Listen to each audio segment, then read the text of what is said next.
शालेय नेतृत्वाच्या मुख्याध्यापकांचं सादरीकरण आता संपलेलं आहे. हेदवली शाळेचं सादरीकरणाने आजचा आपला दिवस संपलेला आहे आणि सरांसाठी म्हणावंसं वाटतं, तुमच्या सगळ्यांचं नेतृत्व सरांनी शेवटी असं केलं, यासाठी केला होता अट्टहास, शेवटचा घास गोड व्हावा. आजचं शेवटचं या शालेय नेतृत्व विकास कार्यक्रमामध्ये असं ठरलं होतं की व्यासंगी व्यक्तीचं एक रिसर्च पेपर प्रेझेंटेशन इथे असावं, जेणेकरून आपल्या सर्व शिक्षकांना नवोपक्रम सादरीकरणासाठी डायटला फोन करावे लागतात की बाबा तुम्ही चांगलं काम करताय, लिहा, आम्ही दुरुस्ती करून देऊ. तरी 10-20 वर नवोपक्रम येत नाही, आपण कृती संशोधनाकडे वळत नाही. ती दृष्टी विकसित होण्यासाठी मला ज्यांना आमंत्रित करायचं आहे, सर्वप्रथम मी आज तुमच्या समोर उभी आहे आणि ज्यांची ओळख मला करून द्यायची आहे त्या माझ्या गुरु आहेत BEdच्या डॉक्टर पद्मा जाधव मॅडम बद्दल 2 मिनिटं मी बोलते. वयाच्या 17व्या वर्षी 12वीची परीक्षा दिली आणि मॅडमचं लग्न झालं. लग्न झाल्यानंतर त्यांच्या मिस्टरांनी मॅडमला ग्रॅज्युएट केलं, मास्टर केलं, BEd केलं, MAd केलं. नंतर मॅडम पोस्टर डेव्हलपमेंटला लागल्या, त्यावेळेस त्या आमच्या गुरु होत्या.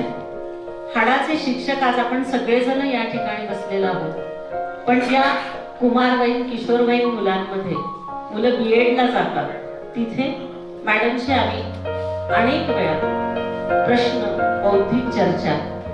मॅडममुळे मी स्वतःच कौतुक सांगत नाही, पण एक शिक्षक काय असतो, एक प्राध्यापक काय असतो, तब्बल 15 ते 16 पथनाट्य मॅडमने माझ्याकडनं BEdला असताना लिहून घेतली होती. जयंती आणि पुण्यतिथीला फक्त आपण पथनाट्य सादर करूया.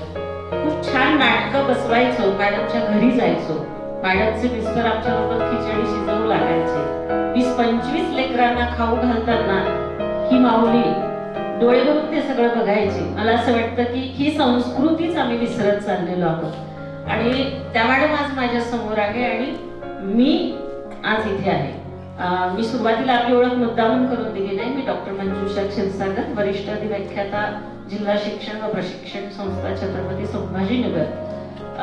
मी मनापासून धन्यवाद देते विपा संस्थेचे आमचे आदरणीय संचालक प्रकाश मुकुंद सरांना की त्यांनी आज चेअरपर्सनची संधी मला दिली आणि आपल्यासारख्या गुणवान नेतृत्वक्षम शिक्षकांना ऐकून भली मोठी व्याख्यानाची शिदोरी मला घेऊन जाता येते. कारण विपाचं लवकरच मी शालेय संस्कृती हे व्याख्यान देणार असं प्रॉमिस केलेलं आहे आणि त्याची तयारी मी सुरू केलेली आहे. तुमचे महाराष्ट्रातले आणि इतर उदाहरणं मला त्या संस्कृतीमध्ये 100% जोडण्याची संधी सरांमुळे मिळाली. 2006ला डाएटला लागले तेव्हा ज्योती कुलकर्णी मॅडम आणि मी सोबत होतो. मॅडमनी पण हट्ट धरला की आज तुम्ही यावं आणि ऐकावं. तर आपल्या सगळ्यांचं मनापासून कौतुक करते आणि अत्यंत अभिमानाने ज्यांच्यामुळे मॅडमचे हजारो विद्यार्थी, विस्तार अधिकारी, वर्ग 1, वर्ग 2 असे अधिकारी आहेत, त्या माझ्या मॅडमला, माझ्या गुरुला, गुरु साक्षात परब्रह्म समजून आमंत्रित करते. डॉक्टर पद्मा जाधव मॅडम यांनी आपलं संशोधन सादर करावं. Thank you madam.